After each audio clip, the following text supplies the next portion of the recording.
नमस्कार। हम RBSC syllabus कक्षा 9 की हिंदी की बुक कृतिका पढ़ रहे हैं और आज का हमारा पाठ है इस जल प्रलय में, जिसके लेखक हैं फणीश्वर नाथ रेणु।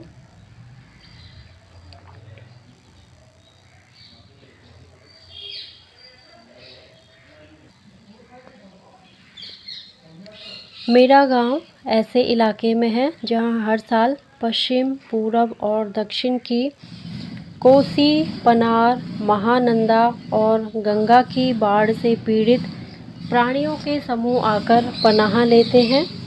सावन भादों में ट्रेन की खिड़कियों से विशाल और सपाट पड़ती पर गाय, बैल, भैंस, बकरों के हजारों झुंड मुंड देखकर ही लोग बाढ़ की विभीषिका का अंदाज लगाते हैं। पर्वतीय क्षेत्र में जन्म लेने के कारण अपने गांव के अधिकांश लोगों की तरह मैं भी तैरना नहीं जानता, किंतु 10 वर्ष की उम्र से पिछले साल तक बॉय स्काउट, स्वयंसेवक, राजनीतिक कार्यकर्ता अथवा रिलीफ वर्कर की हैसियत से बाढ़ पीड़ित क्षेत्रों में काम करता रहा हूँ। और लिखने की बात, हाई स्कूल में बाढ़ पर लेख लिखकर प्रथम पुरस्कार पाने से लेकर धर्म युग में कथा दशक के अंतर्गत बाढ़ की पुरानी कहानी को नए पाठ के साथ प्रस्तुत कर चुका हूँ। जय गंगा 1947, डायन कोसी 1948, हड्डियों का पुल 1948 आदि छुटपुट रिपोर्टाज के अलावा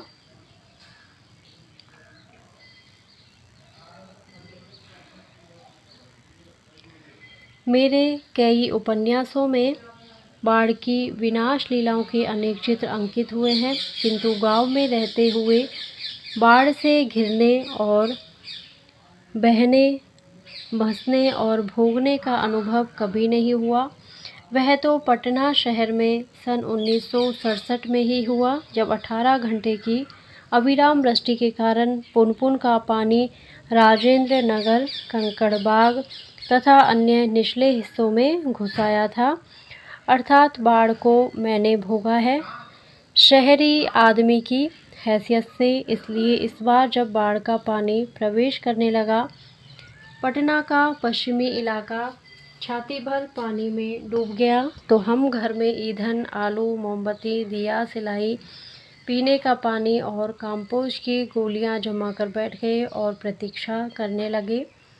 सुबह सुना राजभवन और मुख्यमंत्री निवास प्लावित हो गया है। दोपहर में सूचना मिली गोलघर जल से घिर गया है।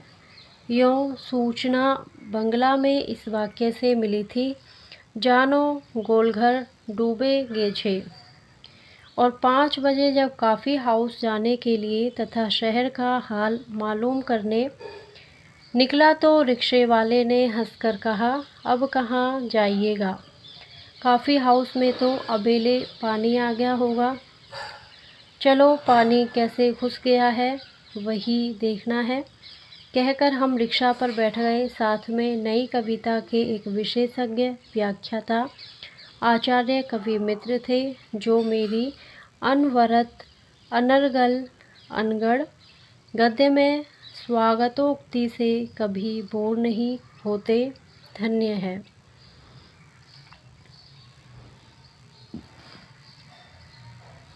Motor, scooter, tractor, motorcycle, truck, टमटम, साइकिल, रिक्शा पर और पैदल लोग पानी देखने जा रहे हैं। लोग पानी देखकर लौट रहे हैं। देखने वालों की आंखों में, जुबान पर एक ही जिज्ञासा, पानी कहाँ तक आ गया है। देखकर लौटते हुए लोगों की बातचीत, फ्रेजर रोड पर आ गया क्या, पार कर गया। Shri Krishnapuri, Pataliputra colony, boring road, industrial area का कहीं पता नहीं। अब भट्टाचार्जी रोड पर पानी आ गया होगा। छाती भर पानी है। वीमेंस कॉलेज के पास डुबाव पानी है। आ रहा है, आ गया, घुस गया, डूब गया, बह गया।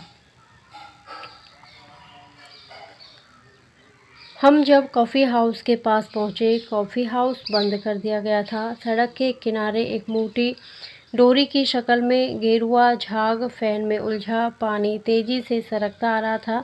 मैंने कहा, आचार्य जी, आगे जाने की जरूरत नहीं, वो देखिए आ रहा है मृत्यु का तरल दूत।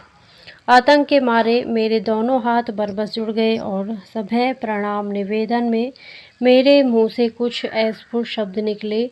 हाँ, मैं बहुत कायर और डरपोक हूँ। रिक्शा वाला बहादुर है, कहता है, चलिए ना थोड़ा और आगे।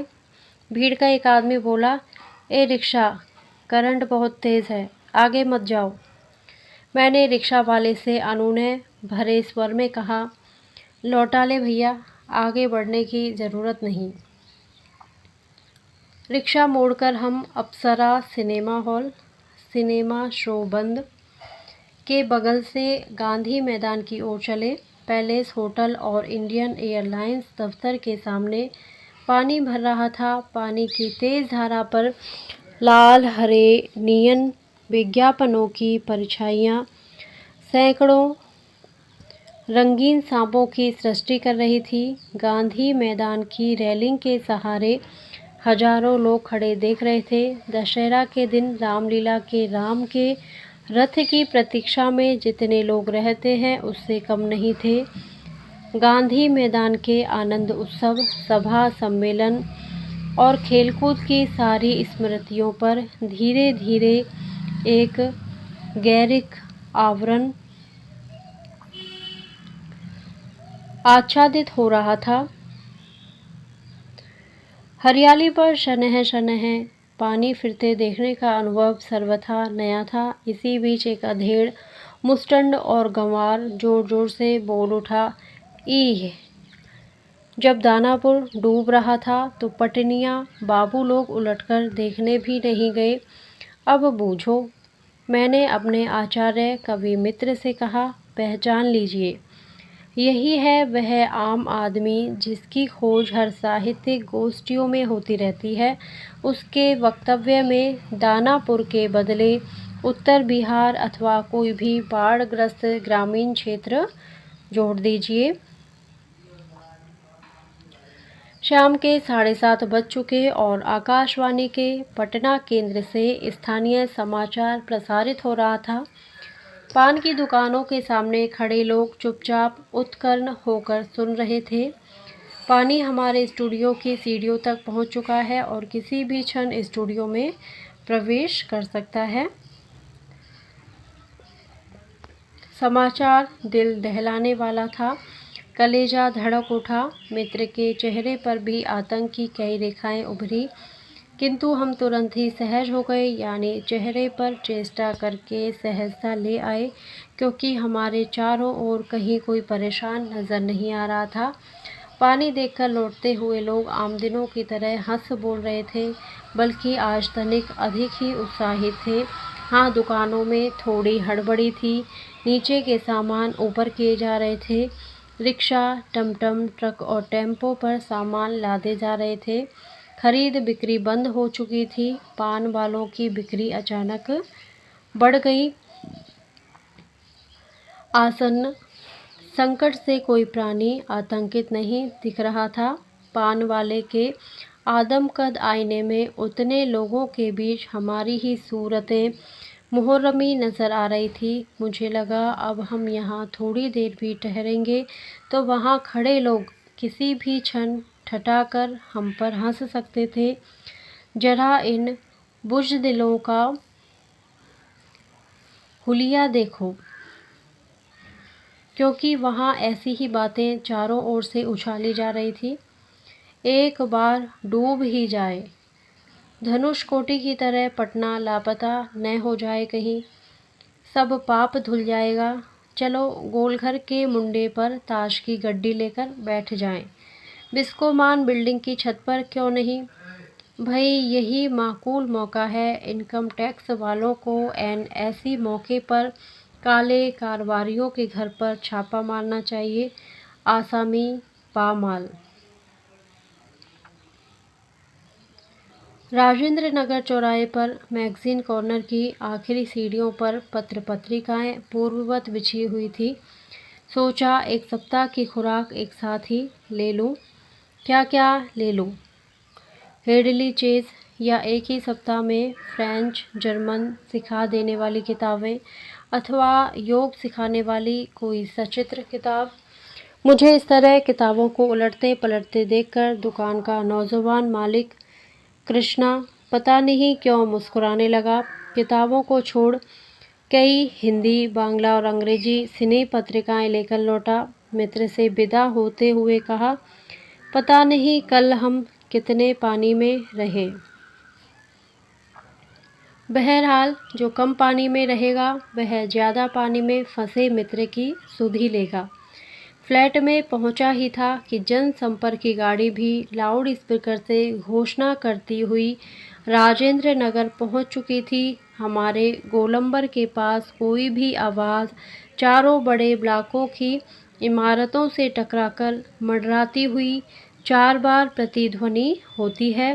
सिनेमा अथवा लॉटरी की प्रचार गाड़ी यहाँ पहुँचते ही भाइयों पुकार कर एक क्षण के लिए चुप हो जाती है। पुकार मंडराती हुई प्रतिध्वनि होती है, भाइयों भाइयों भाइयों। एक अलमस्त जवान रिक्शा चालक है जो अक्सर रात के सन्नाटे में सवारी पहुंचाकर लौटते समय इस गोलंबर के पास अलाप उठता है, सुन मेरे बंधु रे ए न सुन मोरे मितवा वाय। गोलंबर के पास जनसंपर्क की गाड़ी से ऐलान किया जाने लगा, भाइयों ऐसी संभावना है कि बाढ़ का पानी रात्रि के करीब 12 बजे तक लोहानीपुर, कंकड़बाग और राजेंद्र नगर में घुस जाए। अतः आप लोग सावधान हो जाएं। प्रतिध्वनि, सावधान हो जाएं, सावधान हो जाएं। मैंने गृह स्वामिनी से पूछा, गैस का क्या हाल है? बस उसी का डर है, अब ख़त्म होने वाला है। असल में सिलेंडर में मीटर उटर की तरह कोई चीज़ नहीं होने से कुछ पता नहीं चलता, लेकिन अंदाज़ है कि 1 या 2 दिन। कोयला है, स्टोव है, मगर किरासन एक ही बोतल। किरासन मतलब केरोसिन एक ही बोतल फ़िलहाल बहुत है। बाढ़ का भी यही हाल है, मीटर उटर की तरह कोई चीज़ नहीं होने से पता नहीं चलता कि कब आ धमके। मैंने कहा, सारे राजेंद्र नगर में सावधान सावधान ध्वनि कुछ देर गूंजती रही। ब्लॉक के नीचे की दुकानों से सामान हटाया जाने लगा। मेरे फ्लैट के नीचे के दुकानदार ने पता नहीं क्यों इतना कागज़ इकट्ठा कर रखा था, एक अलाव लगाकर सुलगा दिया। हमारा कमरा धुएं से भर गया। सारा शहर जगा हुआ है। पश्चिम की ओर कान लगाकर सुनने की चेष्टा करता हूँ। हाँ, पीर मुहानी या सालिमपुरा अहरा अथवा जनक किशोर नवल किशोर रोड की ओर से कुछ हलचल की आवाज़ आ रही है। लगता है 1-1:30 बजे रात तक पानी राजेंद्र नगर पहुँचेगा। सोने की कोशिश करता हूँ लेकिन नींद आएगी भी नहीं। कंपोज की टिकिया अभी नहीं। कुछ लिखूँ, किंतु क्या लिखूँ? कविता शीर्षक बाढ़ आकुल प्रतीक्षा। धत नींद नहीं, स्मृतियाँ आने लगी एक एक कर, चलचित्र के बेतरतीब दृश्यों की तरह। 1947 मनिहारी, तब पूर्णिया अब कटिहार जिला के इलाके में गुरुजी स्वर्गीय सतीनाथ भादुड़ी के साथ गंगा मैया की बाढ़ से पीड़ित क्षेत्र में हम नाव पर जा रहे हैं। चारों ओर पानी ही पानी। दूर एक द्वीप जैसा बालूचर दिखाई पड़ा। हमने कहा, वहाँ चलकर जरा चहलकदमी करके टांगे सीधी कर ले। भादुड़ी जी कहते हैं, किंतु सावधान, ऐसी जगहों पर कदम रखने के पहले यह मत भूलना कि तुमसे पहले ही वहाँ हर तरह के प्राणी शरणार्थी के रूप में मौजूद मिलेंगे। और सचमुच चींटी चींटे से लेकर सांप बिच्छू और लोमड़ी सियार तक यहाँ पनाह ले रहे हैं। बहादुरी जी की हिदायत थी, हर नाव पर पका ही घाव, पानी में पैर की उंगलियां सड़ जाती हैं, तलवों में भी घाव हो जाते हैं कि दवा, दिया सिलाई की डिबिया और किरासन तेल रहना चाहिए। और सचमुच हम जहाँ जाते खाने पीने की चीज़ से पहले पकाई घाव की दवा और दिया सिलाई की मांग होती। 1949 उस बार महानंदा की बाढ़ से घिरे वापसी थाना के गांव में हम पहुंचे। हमारी नाव पर रिलीफ के डॉक्टर साहब थे। गांव के कई बीमारों को नाव पर चढ़ाकर कैंप में ले जाना था। एक बीमार नौजवान के साथ उसका कुत्ता भी कुई कुई करता हुआ नाव पर चढ़ाया। डॉक्टर साहब कुत्ते को देखकर भीषण भयभीत हो गए और चिल्लाने लगे, आ रे, कुकुर नहीं, कुकुर नहीं, कुकुर को भगाओ। बीमार नौजवान छप से पानी में उतर गया। हमार कुकर नहीं जाएगा तो हमहू नहीं जाएगा। फिर कुत्ता भी छपाक पानी में गिरा। हमारा आदमी नहीं जाएगा तो हमहू नहीं जाएगा। परमान नदी की बाढ़ में डूबे हुए एक मुसहरों की बस्ती में हम राहत बांटने गए। खबर मिली थी वे कई दिनों से मछली और चूहों को झुलसा कर खा रहे हैं, किसी तरह जी रहे हैं। किंतु टोले के पास जब हम पहुंचे तो ढोलक और मंजीरा की आवाज़ सुनाई पड़ी। जाकर देखा, एक ऊंची जगह मचान बनाकर स्टेज की तरह बनाया है।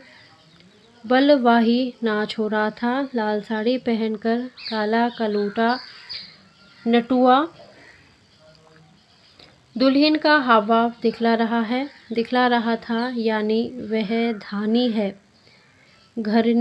धानी घर छोड़कर मायके भागी जा रही है और उसका घरवाला पुरुष उसको मनाकर राह से लौटाने गया है। इस पद के साथ ही ढोलक पर द्रुत ताल बजने लगा। धागड़ गिड़ चके के चकधुम, चके के चकधुम, चकधुम चकधुम।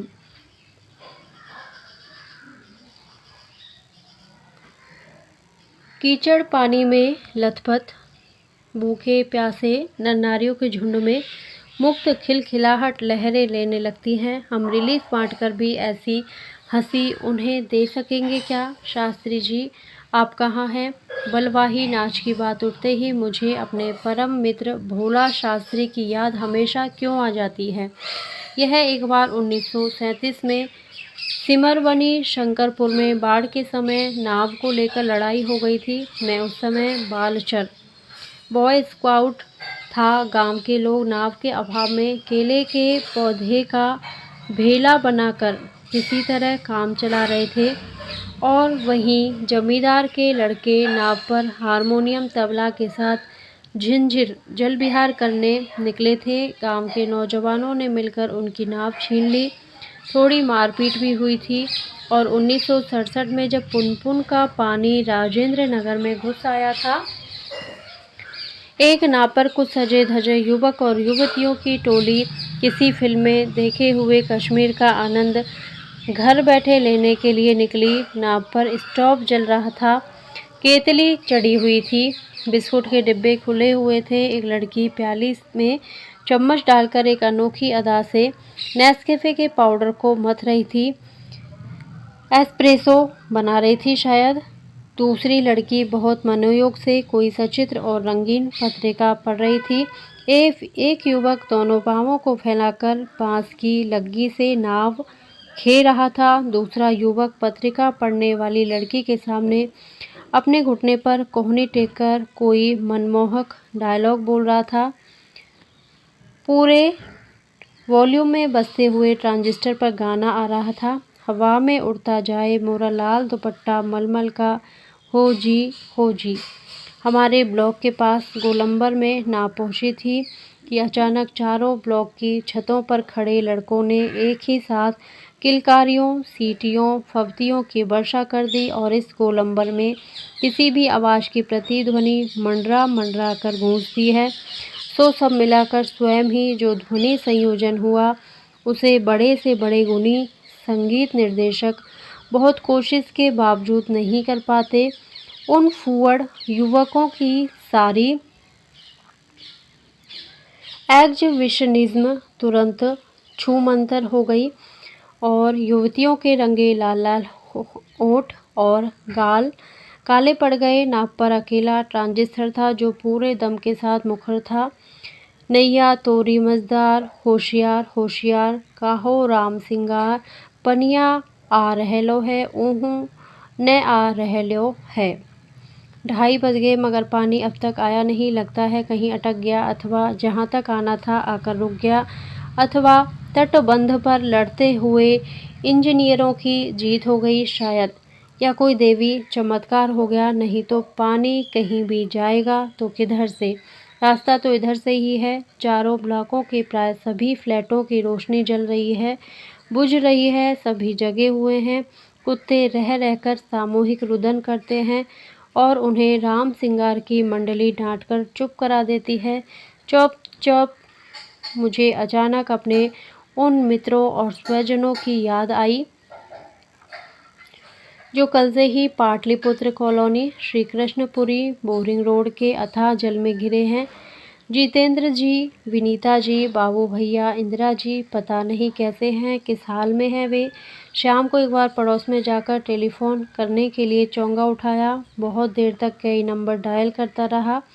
उधर सन्नाटा था एकदम, कोई शब्द नहीं, टुंग फुंग कुछ भी नहीं।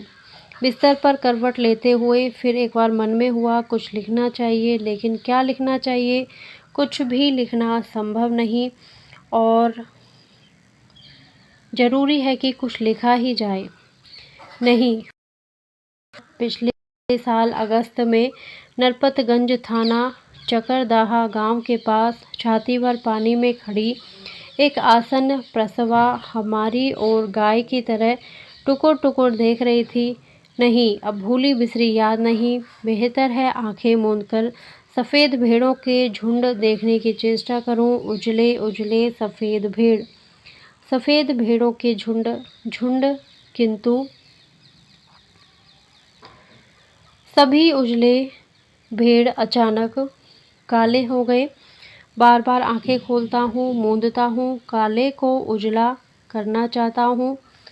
भेड़ों के झुंड भूरे हो जाते हैं। उजले भेड़, काले भूरे, किंतु उजले उजले गेहुए रंग के भेड़। ओई ध्याको ऐसे गेछे जल। झकझोर कर मुझे जगाया गया। घड़ी देखी, ठीक 5:30 बज रहे थे। सवेरा हो चुका था। ओ रहलो है, आ रहलो है पनिया, पानी आ गैलो हो। राम सिंगार हो मोहन, रामचन्नर अरे हो। आंखें मलता हुआ उठा पश्चिम की ओर। थाना के सामने सड़क पर मोटी डोली की शक्ल में मुंह में झाग फेंक लिए पानी आ रहा है, ठीक वैसा ही जैसे शाम को कॉफ़ी हाउस के पास देखा था। पानी के साथ साथ चलता हुआ किलोल करते हुए बच्चों का एक दल उधर पश्चिम दक्षिण कोने में दिनकर अतिथिशाला से, और आगे बस्ती के पास बच्चे कूद क्यों रहे हैं?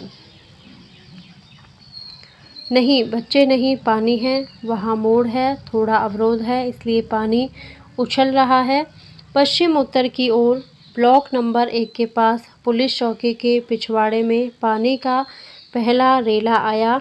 ब्लॉक नंबर 4 के नीचे सेठ की दुकान की बाएं बाजू में लहरें नाचने लगी। अब मैं दौड़कर छत पर चला गया। चारों ओर शोर, कोलाहल, कलरव, चीख पुकार और पानी का कलरव, लहरों का नर्तन। सामने फुटपाथ को पार कर अब पानी हमारे पिछवाड़े में सशक्त बहने लगा है। गोलबर के गोल पार के चारों ओर पानी नाच रहा है। आ गया पानी बहुत तेज़ी से बढ़ रहा है, चढ़ रहा है। करंट कितना तेज़ है? सोन का पानी है, नहीं गंगा जी का है। आ गैलो। सामने की दीवार की ईंट जल्दी जल्दी डूबती जा रही है। बिजली के खंभे का काला हिस्सा डूब गया। ताड़ के पेड़ का तना क्रमशः डूब रहा है। अभी यदि मेरे पास मूवी कैमरा होता, अगर एक टेप रिकॉर्डर होता। बाढ़ तो बचपन से ही देखता आया हूँ, किंतु पानी का इस तरह आना कभी नहीं देखा। अच्छा हुआ जो रात में नहीं आया, नहीं तो भय के मारे न जाने मेरा क्या हाल होता। देखते ही देखते गोल पार्क डूब गया, हरियाली लोप हो गई। अब हमारे चारों ओर पानी नाच रहा था। भूरे रंग के भेड़ों के झुंड, भेड़ दौड़ रहे हैं, भूरे भेड़। वह चाय वाले की झोंपड़ी गई, चली गई। काश मेरे पास एक मूवी कैमरा होता, एक टेप रिकॉर्डर होता, तो क्या होता। अच्छा है कुछ भी नहीं, कलम थी वह भी चोरी चली गई। अच्छा है कुछ भी नहीं मेरे पास।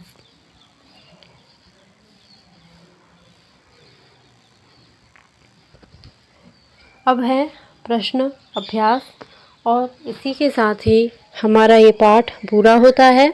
अगर आपको मेरा वीडियो पसंद आता है तो प्लीज़ इसे लाइक करें, शेयर करें और मेरे चैनल पे यदि आप नए हो तो मेरे चैनल को सब्सक्राइब करें।